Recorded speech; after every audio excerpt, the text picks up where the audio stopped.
คนมีแต่คนผ่านในเปิดเงินทีไรหัวคนมีในเขาใกล้แห้งก็เขาเงินเฮ็ดไร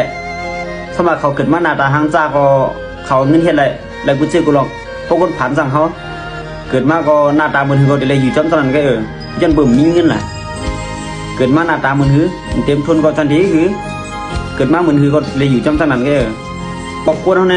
เกิดมาในมีไฟเต็มทนในก็หรอมันถึงมีอยู่ที่อยู่ยอมมันเขาในไปสั่นหน้าตาเขาหางจ้าหางดีสิตาก็ทำแล้วทำดีไอ้พันนะ